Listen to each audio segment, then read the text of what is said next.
knew at a certain time and place that this child would be born with planets formed in these positions here. And it would form a perfect five-pointed star in that chart of that child. And they knew in longitudinally, latitudinally, where that child could be born. So they went looking for him. Up until the invasion of China, by China of Tibet, the Dalai Lama was found the same way. They found the Dalai Lama the same way. But then after the invasion of China, of course, they've persecuted all the Tibetans, okay? Tried to set up their own Dalai Lama. China, going to make the Dalai Lama now. But anyway, so you ask about another star, okay?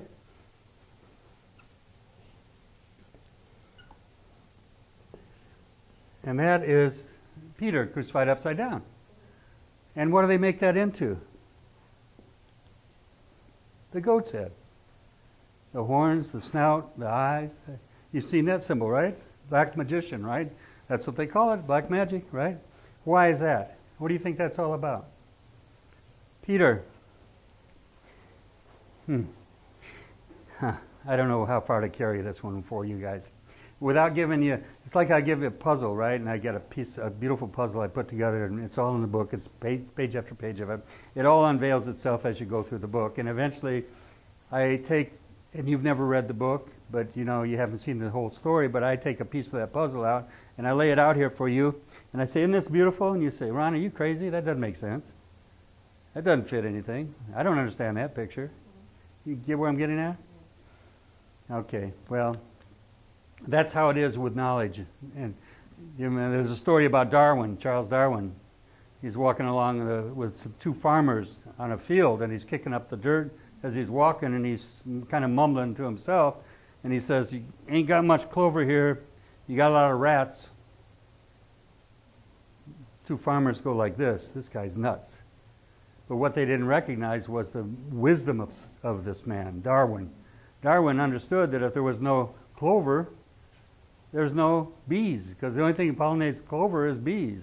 And there's only one natural enemy of bees. Guess what that one is? Rats. Huh? So if I tell you that Peter means this, you'd say, Ron, you're crazy or you're nuts. Peter. Cursed be thou, Peter, for thou desirest the things of the earth more than the things of God. Peter, when the cock crows thrice, cock, excuse me, I'm sorry, profane thing. Thou shalt deny me 3 times? Peter, cock. Oh, I got my rocks. Oh, excuse me, that's terrible, vulgar. Rocks, crystals, minerals. Saturn rules all those things. Don't you understand that? The hardening of all things is Saturn, okay? I could carry this further. It's called the serpent force. Saturn is called the Satan, the devil, the serpent, right? The serpent.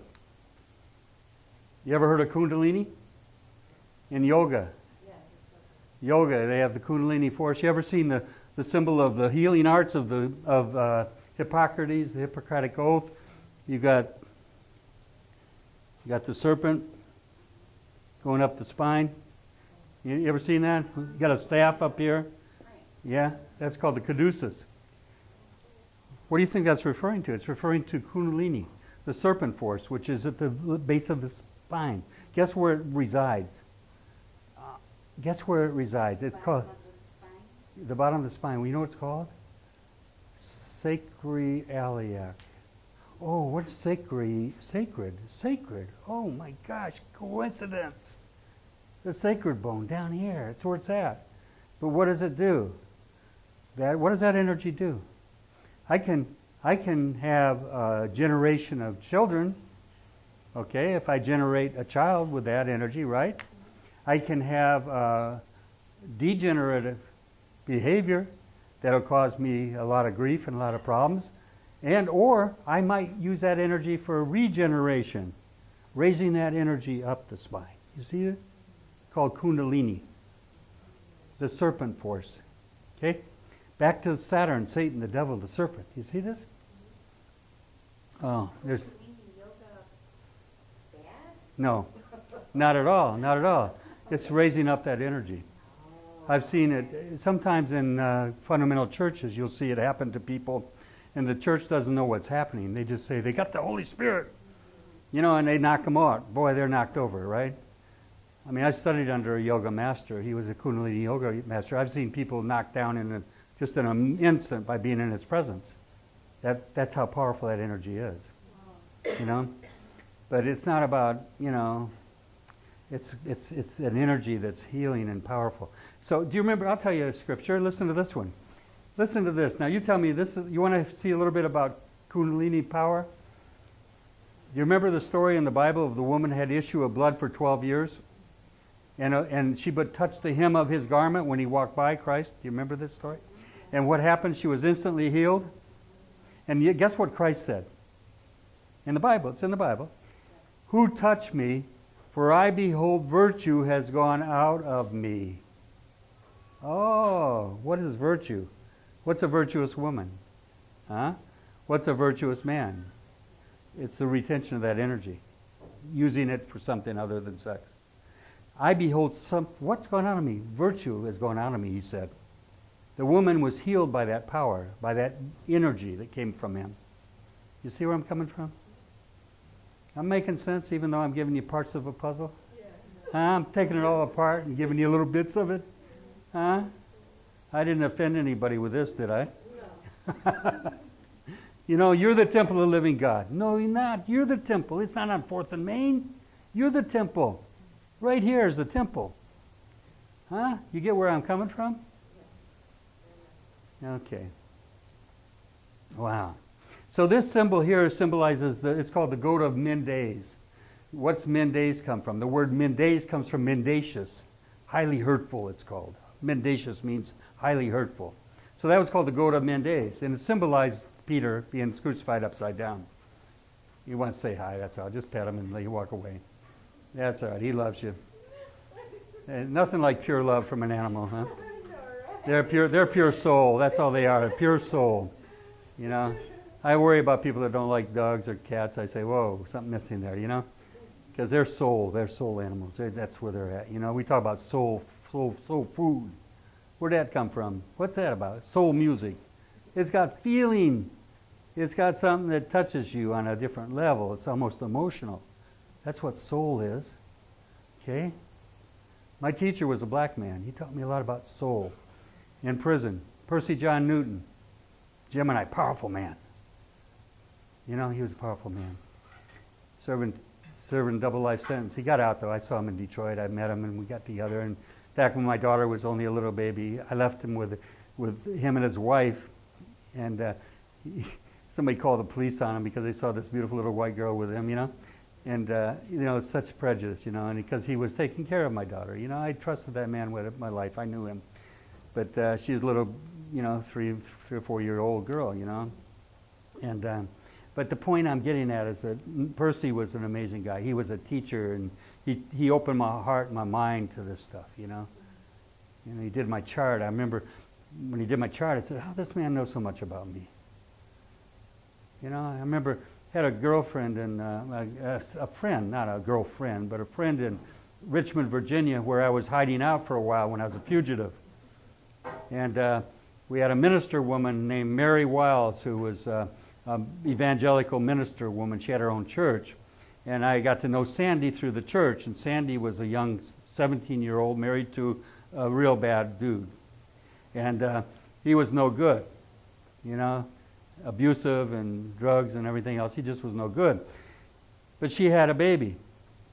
And so she was writing me when I was in prison. And Sandy would write me beautiful letters and tell me about her life. And one day she told me she was going in to deliver the baby. I said, when you get the time of the birth, keep a record of it, and I'll have Percy do a chart for it. So it takes a while to get mail in prison because you don't get it right away. It got to go through censorship. And they got to read it first, make sure you're not doing something wrong or it's bad stuff coming in the mail. So your mail is always delayed. But I get a letter from her. She's going in the hospital to have a baby. The next letter she sends me, she gives me the birth time of the baby.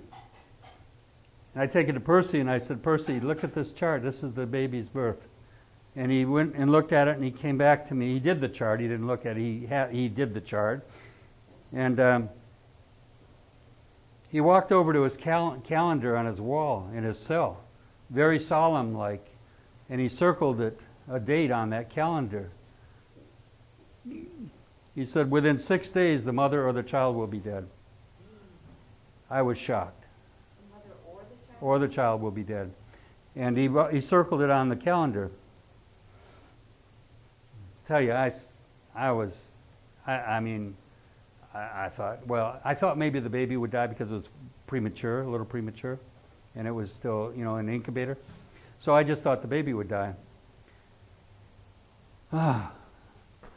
The next letter I get from Sandy, she tells me that she's having asthma attacks and she's got to go back in the hospital because the doctor's worried because her weakened condition, having just given birth, they wanted to keep an eye on her. Richmond, Virginia. Well, the next letter I get wasn't from her, it was from Reverend Mary Wiles. Mary writes me a letter and tells me that Sandy died. And she tells me the story about how it happened. That around 12 o'clock at night, Mary was sleeping, and Sandy called her from the hospital and said, please come, I can't breathe. They won't help me. They won't do anything for me. I can't breathe. So Mary gets up, gets dressed, goes to the hospital. She's tired. She spends some time. She prays over her, and she thinks everything's fine. She settled her down, and she goes back home. She gets another call back around 4 o'clock. And Sandy said, I am dying. Nobody will help me. There wasn't a doctor on staff. If I was a rich guy and living free, I would have sued their butts to the high heaven, so nobody ever experienced that again. But there was some of it, she died at 4:15 a.m. Here's the mystery of it all. The baby was born exactly 6 days to the minute and hour of that death. That baby was born at 4:15 a.m., 6 days prior to exactness. Tell me that. How could he tell from the baby's chart? No, he didn't. How did he tell from the baby's chart? Because you said he did the baby's chart, right? Yeah. The way I found out later, because I studied all this. That's what some of these things set me on the path that I never diverged from. Because I was always interested in a lot. I mean, I'd look at handwriting analysis, I'd look at palmistry, and I'd always say, Ron, get back on course. You're going to be the best astrologer ever walked this planet. Don't want to be distracted. I'm going to focus on what I do, and I'm going to be a good astrologer. I always go back to it. I didn't want to get sidetracked. Because there are a lot of things out there that are interesting, but I found out why he made that prediction. It was because of the dark moon Lilith, which is in that chart of that child. And it was afflicted very heavy. And the dark moon Lilith in the Bible is called the night owl and screech owl. Night hag and screech owl. And in mythology, Lilith, whichever, how do you say it? Lilith? She was the first wife of Adam. And she couldn't bear children, so he left her and went to Eve. And so she vowed from that day on to try to destroy the mother or the child during childbirth. There's every opportunity she could do it. And that's in the myths. But it's also in the Bible, where it's called the night owl and the night hag and the screech owl, I believe it's called. So there's a book called The Dark Moon Lilith. You can get it. It's an ephemeris. It shows where those are all the time. So I wanted to find out how he knew that, and of course I found out.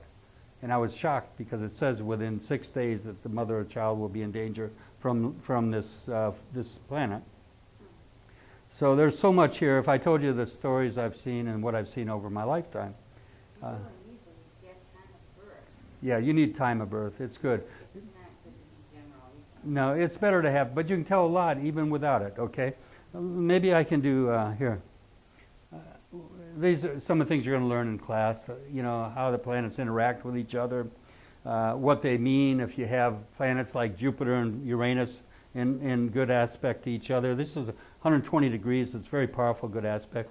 It's original outlook, inspired genius. Religion and philosophy may be very new age in their approach. Spiritual ideas, compassion for mankind, Jupiter to Uranus. Uranus is the planet of the age of Aquarius. It's new age. We were talking about that earlier. So maybe Jupiter to the Sun. Magnanimous spirit, very optimistic. Spirit, love of religion and philosophy. Long journeys, prophetic spirit, sympathetic and understanding. I'm very blessed I had Jupiter and my Sun in trine in my chart. I was born with that, a grand trine with Jupiter, Sun, and Pluto. But I also have a grand cross. What's that mean? Cross, crucified. That's suffering in your life, okay? So anyway, so these are the different triplicities. You're going to learn this in this class. You learn what air signs are and how they affect you and what they are and how the planets in those signs. If you have air signs, mostly it's very much the social communicating air signs are Gemini, Libra, and Aquarius. Those are called air signs. The emotional water signs are Cancer, Pisces, and Scorpio. So if you have a predominance of planets in those signs, you tend to be more emotional, more psychic, more sensitive. That's because of those positions. These are the crosses. I just put a few planets here to demonstrate to you how powerful these crosses are, what they mean. If you have moon afflicting Mars, let's say in your chart you're born with Mars squaring your moon when you're born, you're going to learn how to interpret that. If you're doing a chart for yourself or others, you're going to want to know how to interpret that for that person. And that to me, if I see that, I know that they're emotionally impulsive. Why do I know that? Because Mars jumps out there. Mars wants to just go out and jump. It's like, get active right now. So if Mars is squaring your moon, your feelings are hurt easy. Why do I know that? Because Mars hurts. Mars is anger. Emotions is your moon. If they're afflicting each other by opposition or square, opposition means they're opposite each other, 180 degrees apart. If they're squaring 90 degrees apart, I know that you've got issues that are involved, deep emotional hurts in your life, probably related to the mother. Why? The moon, the mother. You see how this works? So I also know you've got subconscious conflicts. Why? The soul is the subconscious. Remember we talked about this earlier. We talked about the soul. And we know that Mars afflicting, that means that there's a lot of issues. A lot of it's sexual. I know that too. Why do I know that? Because Mars is all sexual stuff. It likes to get it on, right? And if it's afflicting the moon, that means there's issues revolving around sex in that person's life that are big issues, with women particularly, right? The moon. You see how this interprets? If you see that deep-seated anger, why is it deep-seated? Is the soul is hard to get in touch with. You don't know what's going on in the soul. You don't understand what's going on in the deep soul of your body. Most of you don't, you know? I told you I used to do a lot of hypnosis. And I was always curious about the brain and the mind and how it worked and the subconscious and what motivates us. And I realized that the subconscious can make you do things that you would never do in a conscious state. But if you do something unconsciously, guess what the conscious mind does? Gives a quick rational reason for it. Even though it's irrational, it'll find an excuse for it. I hypnotized a guy one time, and I was in the Navy for 4 years. And I was on ship, and I hypnotized him, and I told him he was going to act. I had him walking like a dog on his horse, barking crazy stuff, because I was young and stupid. But I had him doing stupid things. And I taught him to type when he was under hypnosis. Very quickly, amazingly quick. And he couldn't type. And I gave him a post-hypnotic suggestion. I said, when Mike scratches his nose, I said, you're going to rip this jumper pocket off your jumper. He had an old Navy jumper on, and it had a patch pocket like this, and it was torn about this far on the corner, and I knew it wouldn't matter if he tore it up. So we stood around and we talked, and I said, Mike, did you see, Jack here, I said, did you see what you did? You typed this letter. I said, no, I didn't type that. I don't know how to type. I said, you did. And so we stood around, talked a while, and finally Mike goes like this, scratches his nose, and Jack goes like this, like a guy that wants a cigarette and can't have one, kind of that irritated look. Eventually he goes looking around like this, and he finally goes like this, rips that off. And I said, what are you doing, guy? What'd you do that for? He came back with the most quick answer I've ever seen. It was, I got tired of looking at the damn thing. It was ripped about that far. He came back with a rational answer for me so quick. And then that's when I began to understand the mind. That a lot of times we do things that we don't consciously think, we think we know why we're doing them. But we're really being moved from something deep inside us that's been there a long time. Maybe anger, maybe what, resentment towards something or whatever. Towards our mother, towards our father, who knows, right? So this is what this is. This is stomach ulcers. Why stomach? The moon rules your stomach, your breast. If it's a woman, if she's got Mars afflicting the moon, I'm worried about what? The breast. Okay? You see this? Okay? I saw that aspect in a chart I was doing for a client one time, and her name was Phil. Phyllis, No, it was, there was two different occasions. One was I saw Mars afflicting her moon in her 12th house. 12th house is very karmic, past life. And I said to her, I said, you should have a birthmark or a scar, a birthmark on your breast. And she said, how would you know that, Ron? I said, can I see it? No, I didn't say that. She said, no. I said, I do have a birthmark on my breast. I said, that's from a stab wound in your past life. Somebody stabbed you there. And she says, Ron, this is crazy. She said, all my life I've been fearful of knives. She said, if a person leaves a knife out on the counter in the kitchen, I get panicked. I go put it away right away. She says, I've always had a fear of knives. I said, that's because you were stabbed by a lover in a past life. And you could see that in the chart with a Mars afflicting the moon. Doesn't mean everybody that has Mars afflicting the moon has that. There were other indicators as well. But that's what comes out of a chart. You know, I was talking about earlier how the word, the most powerful thing you do is speak. A man who's perfect in speech is perfect in every way, I was telling them. Okay, what does that mean? It says it's not what goeth in your mouth that defiles you, it's what comes out of your mouth. That's what defiles a man.